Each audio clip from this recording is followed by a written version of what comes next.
When it comes to heating up your business, it's all about making more bacon, and that requires an expert with a particular set of skills. You need a baconologist. Building authentic connections, online networking, your social selling, relationship marketing, mindset and training. Yeah, that's bacon. Get ready, because we're about to fry up a sizzling success strategy.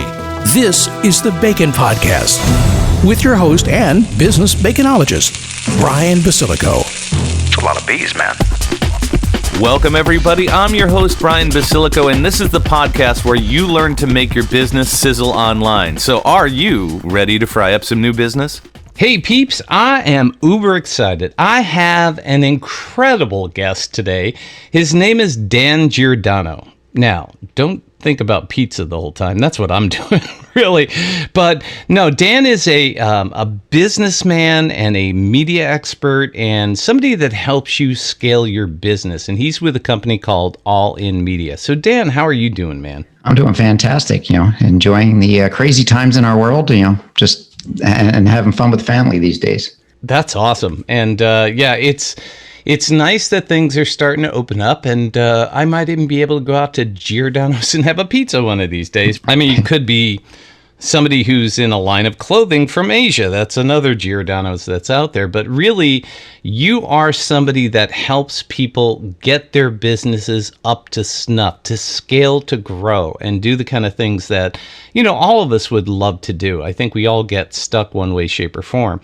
But before we get into that, I want to find out a little bit about your backstory. So tell my audience, how did you go from hanging from large metal objects to hanging with Ryan Levesque, the author of Ask? So I what's fascinating to me is when I look back at my journey, I grew up in a traditional middle-class American family and in Philadelphia, Pennsylvania. And my father always had a side business, right? And that side business was in the painting industry. So he used to always drag me out of bed from the time I was little. So it's how I got introduced into the painting industry.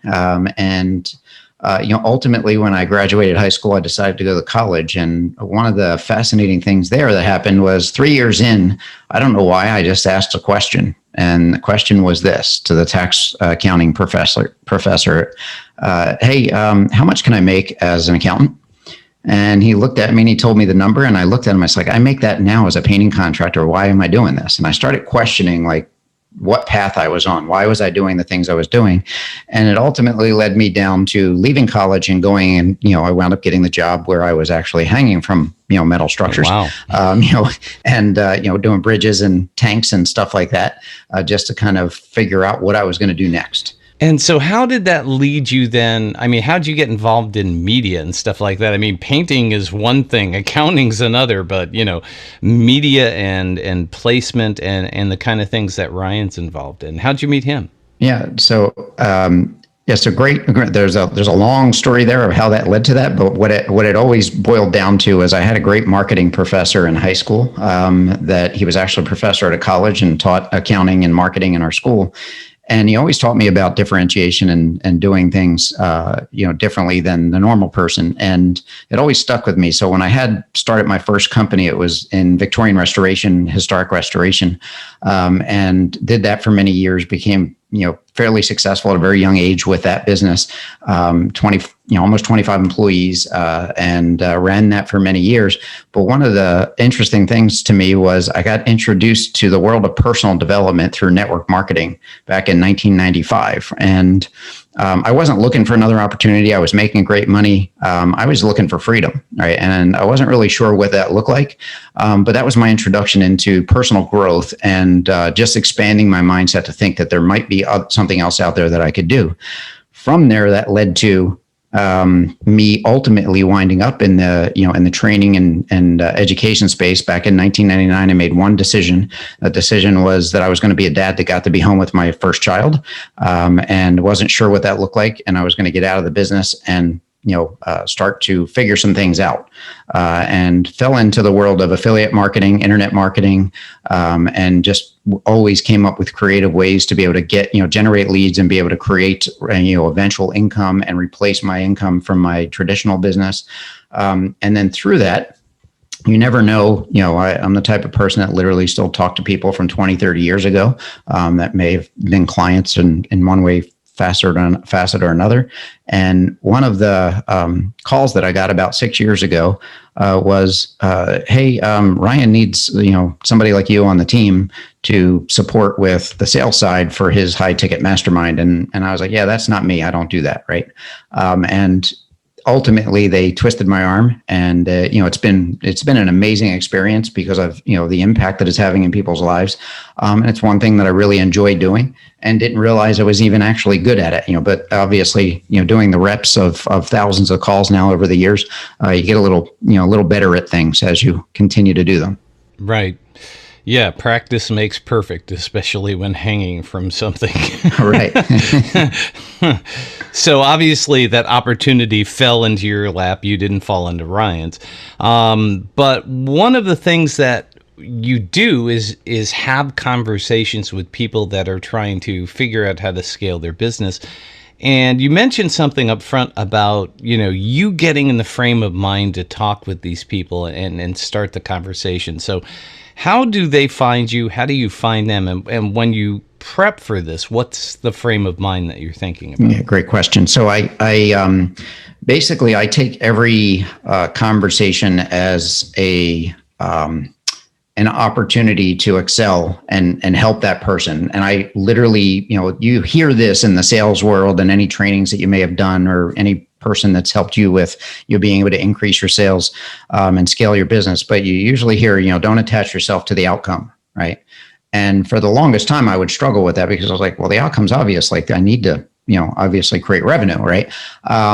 But what I started to realize was like, it's just a numbers game, right? And the more I let go of that, and the more I just come to that conversation of, how can I actually support this person, whether they become a client or not, and are they the right fit for what I'm looking to do or what they're looking to do? Can I really help them, right? And that one shift for me alone years ago just took off the pressure of like trying to sell, and close. And I, always tell people I am not a hardcore closer. I'm kind of timid and laid back and don't push people into things that they don't belong in, because I really want what's best for them as well. And I really don't want to deal with, if anyone, listening to this, you probably have whatever product or service you offer, you probably have had clients that you wished were not, right? And that's usually because they were sold something they shouldn't have been sold, right?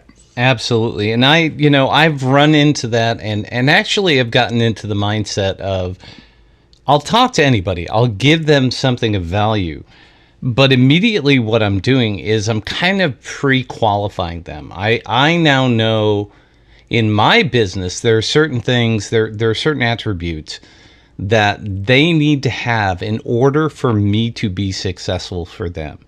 So what are some of the ways that you define those qualifications when you're talking to somebody? Yeah, so a couple things I do there are one, this is the biggest one, right? The biggest one for me is, are they likable? Is it somebody I would want to work with, right? Of course, not everybody reveals their true colors in one conversation, right? So sometimes you might be off, but I think I've had a little bit of intuition now after doing so many of these calls that I can tell if it's somebody that I would want to work with. Then the other side of it, I tend to not look at the financial question. Yes, I want them to be able to afford, obviously, the advertising and the media and the stuff that they're going to be doing, and they already are doing it at some level before they get to me. But one of the things that I really look for is, is it, are they really driven to build something bigger than where they're at, or are they comfortable? What's their level of commitment to what they say they want?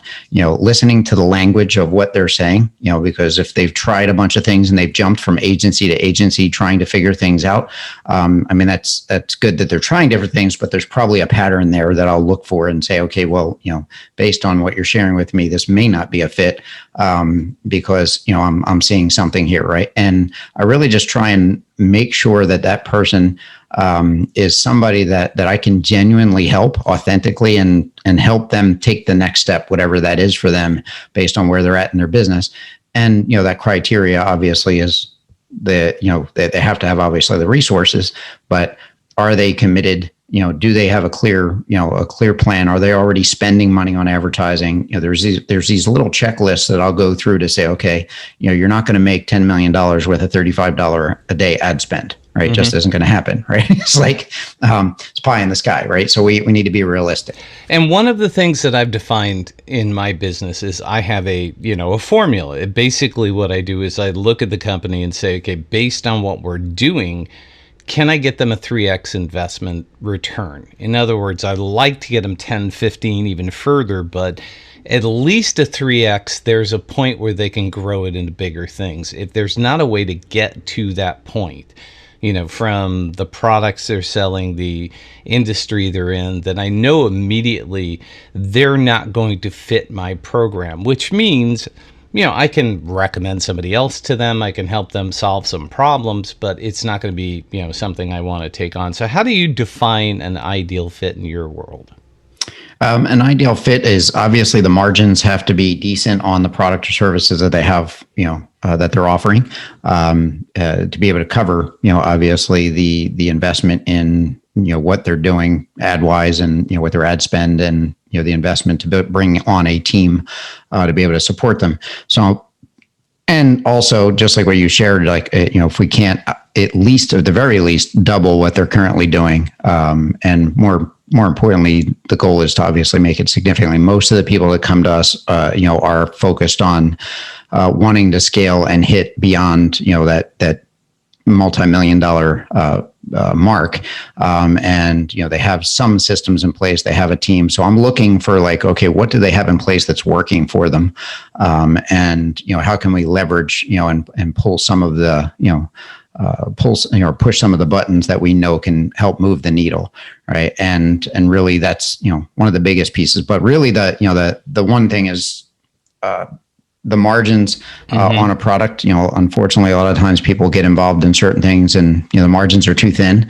And, that's not really my ideal client, right? To work with somebody that's that, that tight. They need to have, some level of say significant, but at least being able to, have that movement in there and have that room. Yeah, absolutely. I mean, I think first and foremost, that they've already invested in certain things and they understand the concept of ROI. I mean, that's one of the biggest things is they know their numbers, they know their, like you said, their margins and things like that. So how do you get to the point where you say, okay, I think you're a good fit, I think we're a good fit. What are the next steps that you ask them to take? Yeah. So once somebody is clearly defined as a next step, what I'll normally do, depending on, again, the personality of this person, because sometimes, everyone makes decisions differently, right? Some are, let's go, and we're ready to go right now. And others are, hey, I need a little bit more information. So if it's the latter, what we'll do is we'll move into what I call more of a mini data call, and we'll dive into some of the analytics, some of the traffic sources to really get a better understanding and give them some insights of where they're at. Because what I do find, and I don't know if you've ever experienced this, I'm sure you have, being in the industry, a lot of people don't know their numbers, right? Or they don't have a deep understanding of how these numbers work, and then they wonder why. Hey, I spent $120,000 last month on ad spend and negative, right? Like, why, right? So. Well, a lot of that comes from, and that's what I wrote my last book, Toilet Paper Math, about, is they're hidden from the real numbers. They're only given the glamour ones. Hey, look at all this increased traffic that you're getting, but they're not going to the right place and actually purchasing, right? Yeah. Yeah. So definitely, having the right data, the right metrics, right. And really understanding, where your traffic sources are coming from, what's actually converting, and, really having a tight mapped out process and system in place so that you're not just, throwing money out there and saying, hey, it's converting, I'm making money. And, unfortunately, a lot of people, especially people that are just starting online businesses, like I've talked to many people the past several months, that literally, obviously based on the world circumstances, started doing stuff online because they were forced to. And they happen to make decent money in the e-commerce world, right, doing what they're doing, but they're not business people, right? So they don't have some of the basic understandings of, some of these metrics they need to be looking for. Awesome. And that is, that's one of the things is we all have these dreams. And we want to, we can imagine ourselves doing great things, but, there are some key indicators that people need to have a better understanding of. And business unto itself is fairly easy. If you have $1 and you can turn that $1 into $3, then you have a business. If you turn $1 into 50 cents, then you have a hobby. And, sometimes that escapes people because, all of the layers of complexity of systems and funnels and, ad spends and people and all the stuff that goes with it. But you told me a story about a kid from Chicago who ended up coming to one of your conferences and ended up actually seeing something work for him. Can you kind of revisit that for my audience? Sure. Yeah. So like I mentioned earlier, the conversation that I had with myself when I took the role of, with Ryan and working with Ryan Levesque, one of the things that I didn't realize was the power and impact and ripple effect that I had the ability to create for people. I've always been impact driven. I've always been focused, heart centered, just really want to making a difference in people's lives. But this story specifically with a young man named Jamal in Chicago, just kind of always, it's been a driving force for me to come back to, and realizing that sometimes people don't see the opportunity that's in front of them. And I can help them uncover, is this really something that you're committed to, and help you get where you want to go. And with him specifically, there was an opportunity to enroll in a coaching program, and he said, I don't have the money, I can't afford it. All the things that the normal objections you would get in sales. And everyone on the team had told me he can't afford it, he doesn't make enough money. And I just said, there's something this kid has that I can just see it in him. He's driven, he's got that fire, he's impact focused, he wants to make a difference in people's lives. And I got to have a conversation with him that helped him make the decision to put a deposit down and move forward. And from there, he figured it out, right? And he said to me, he's like, I have no idea how I'm going to do this, but I understand what you're talking about. And I told him, I said, if you're committed to this, the money will show up. It's never, the obstacle is never the challenge is never that you don't have the money, right? It's like, yes, it might be a temporary situation, but you can figure that piece out. And, within 5 short months, he went on and, did significant numbers, over $500,000 every year since, 7 figures. And, I ran into him at an event shortly after, that first 5 months, and came up, run into me, give me a big hug. Thank you. You changed my life. And when I looked at him, I was like, well, I didn't do all the work. And he's like, well, you got me here. Like, you saw something I didn't see, and I would have never made this decision. I still would have been spinning my wheels. Right.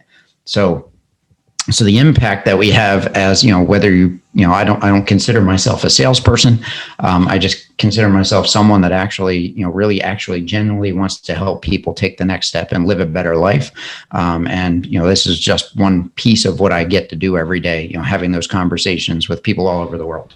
Hey, Dan, great story. And it really kind of solidifies the fact that, if you're focused on other people's success, you can gain success yourself, especially when it comes to sales and marketing and things of that nature. I'm sure my audience is going to want to learn more. So what is the best way for them to do that? The best way to do that is you can do it one of 2 ways. One is to hit me up on LinkedIn, and we'll connect there. Or you can go directly to my site at danielgiordano.com. And there's resources and the ability to book a call directly with me if you want to have a conversation. Always willing to support. Awesome. Well, Dan, thanks so much, man, for coming on and dropping some sizzling hot bacon knowledge bombs on my peeps. And man, it's been a pleasure to get to know you. Thank you for the opportunity to be on your show. It was a pleasure having you on mine, and I look forward to connecting up in the future soon. Well, thank you for having me here, Brian. I appreciate it. Thank you for letting us sprinkle some bacon bits into your brains. Want some more? Learn more about this podcast and our guest experts at baconpodcast.com. Have questions? Send them to Ask Brian at baconpodcast.com. Until next time, keep sizzling. And remember, it's all about the bacon.